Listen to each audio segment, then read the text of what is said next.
Assalamualaikum warahmatullahi wabarakatuh.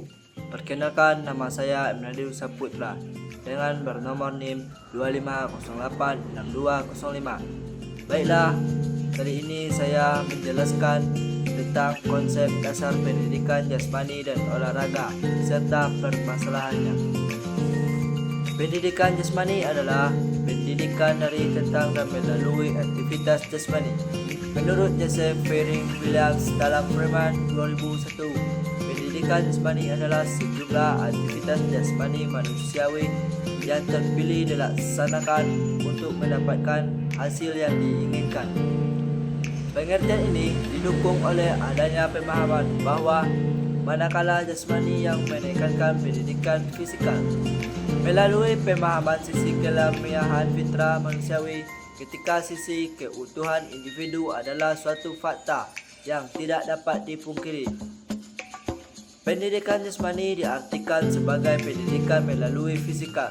Pendidikan jasmani merupakan satu proses pembelajaran yang menyeluruh yang merangkumi semua aspek dominan seperti psikomotor, kognitif, afektif, sosial, dan emosi. Pendidikan melalui fisik maksudnya adalah pendidikan melalui aktivitas jasmani. Tujuannya mencakup semua aspek perkembangan kependidikan, termasuk pertumbuhan mental sosial siswa. Manakala tubuh sedang ditingkatkan secara fisik, pikiran mental harus dibelajarkan dan dikembangkan, dan selain itu perlu pula berdampak pada perkembangan sosial seperti belajar bekerjasama dengan siswa lain. Pendapat lain, namun dalam ungkapan yang senada seperti diungkapkan Barrow 2001 dalam Freeman 2001 adalah bahawa pendidikan jasmani dapat didefinisikan sebagai pendidikan tentang dan melalui gerak insani. Ketika tujuan pendidikan dicapai melalui media aktivitas otot-otot, termasuk olahraga sport, permainan, senam, dan latihan jasmani. Hasil yang ingin dicapai adalah individu yang terdapat secara fisik. Nilai ini menjadi salah satu bagian nilai individu yang terdidik dan bermakna ketika hanya berhubungan dengan sisi kehidupan individu. Dalam mendapatkan posisi pendidikan jasmani, diyakini pula bahawa kontribusi pendidikan jasmani hanya akan bermakna ketika pengalaman-pengalaman gerak aktivitas jasmani dalam pendidikan jasmani berhubungan dengan proses kehidupan seseorang secara utuh di masyarakat. James Abelay dan Wade Ifill 2001 dalam Freeman 2001 menekankan bahawa pendidikan fisikal yang dimaksud adalah aktivitas jasmani yang membutuhkan upaya yang sungguh-sungguh. Aktivitas jasmani yang membutuhkan sedikit usaha sebagai aktivitas rekreasi dan atau aktivitas jasmani yang membutuhkan upaya keras seperti untuk kegiatan olahraga, kepelatihan atau prestasi. Dengan demikian, Freeman 2001 menyatakan pendidikan jasmani dapat dikategorikan dalam 3 kelompok bagian, iaitu 1. Pendidikan jasmani dapat dilaksanakan melalui media fisikal, iaitu beberapa aktivitas fisikal atau beberapa tipe gerakan tubuh. 2. Aktivitas jasmani meskipun tidak selalu tetapi secara umum mencakup berbagai aktivitas proses motorik. 3. Meskipun para siswa mendapatkan keuntungan dari proses aktivitas fisikal. Pendidikan jasmani tidak hanya menyebabkan seseorang terdidik fisiknya, tetapi juga semua aspek yang terkait dengan kesejahteraan total manusia, seperti yang dimaksud dengan konsep kebugaran jasmani sepanjang hayat, yaitu psikomotor, afektif, dan kognitif. Beberapa ahli dalam bidang pendidikan jasmani dan olahraga, dan Connolly 1984, Xianqi 2006, Blackley 2007 menyebutkan hal senada bahawa tubuh adalah 4 tempat persemaian fikiran.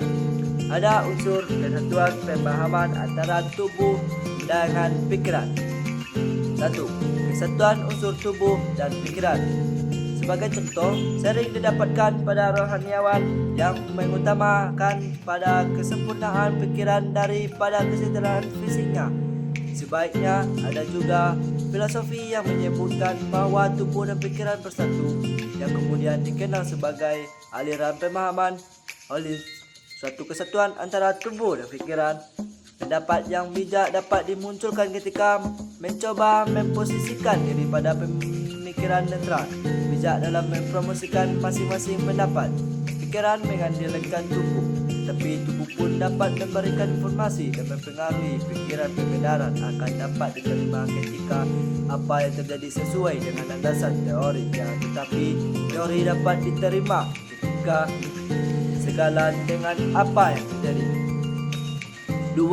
Sejarah istilah pendidikan jasmani. Sejarah istilah pendidikan jasmani di Amerika Serikat berawal dari istilah gimnastik, hygiene, dan physical structure si Adam Tom 1972.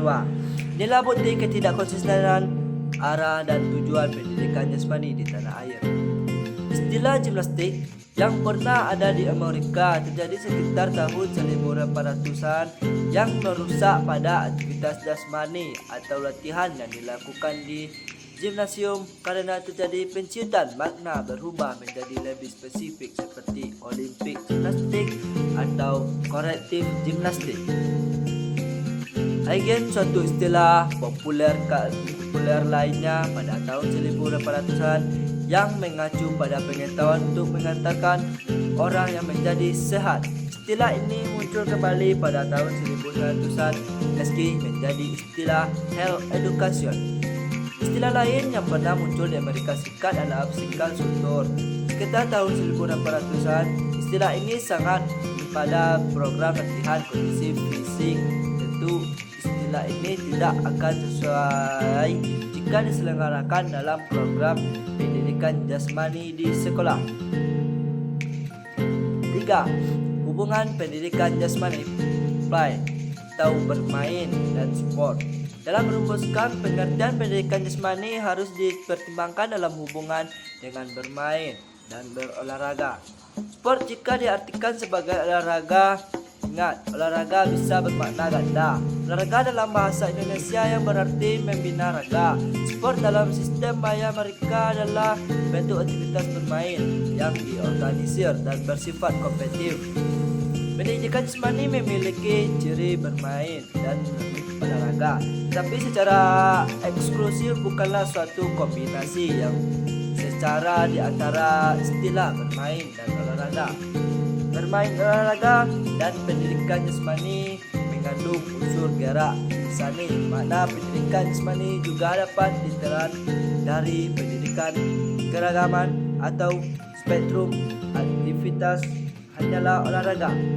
Untuk mewakili semua kegiatan aktivitas jasmani yang ada terhadap pandangan ini, nampak jelas kajian antropologi, psikologi, dan sosiologi dapat membantu mempelajari munculnya paradigma seperti yang ditemukan di atas.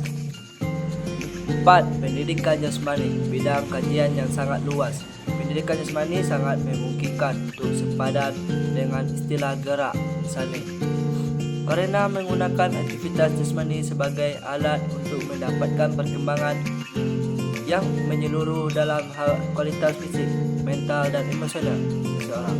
Pendidikan jasmani memperlakukan seseorang sebagai individu yang utuh dan menyeluruh, mencakup kesejahteraan total manusia dan tidak memisahkan dimensi fisik dan kualitas mental yang selama ini dianggap tidak memiliki hubungan kuat atau terpisah satu sama lain. Tidak ada suatu kajian yang memusatkan pada perkembangan total manusia secara utuh kecuali pendidikan jasmani. Karena itu pula hal inilah yang mencirikan luasnya bidang kajian pendidikan jasmani. Permasalahan dasar pendidikan jasmani meliputi sarana dan prasarana yang tidak memadai, keterbatasan anggaran dan kompetisi guru, serta pemahaman konsep penjas yang belum tepat. Permasalahan utama pendidikan jasmani: 1. Sarana dan prasarana tidak memadai. Banyak sekolah tidak memiliki fasilitas yang cukup dan rekreasi. 2. Kendala anggaran. Keterbatasan anggaran seringkali menjadi alasan utama sekolah tidak dapat memenuhi kebutuhan sarana dan prasarana.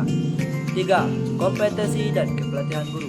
Guru penjas terkandung kurang berlatih dengan metodologi mengajar yang efektif. 3. Konsep penjas yang kurang paham. Masih ada kesalahan pahaman mengenai makna penjas. 5. Fasilitas pendukung. Ketiadaan kurang mengganti dan kamar mandi yang memadai di sekolah. Dampak permasalahan terhadap siswa dan pembelajaran. 1.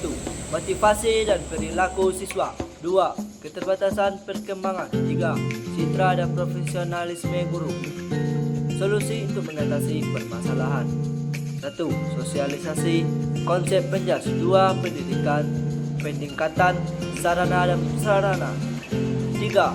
Pelatihan guru. 4. Perbaikan anggaran. Baiklah, hanya itu yang dapat saya sampaikan. Walaupun ada salah, mohon dimaaf. Maklum, setiap manusia pasti ada kesalahan. Assalamualaikum warahmatullahi wabarakatuh.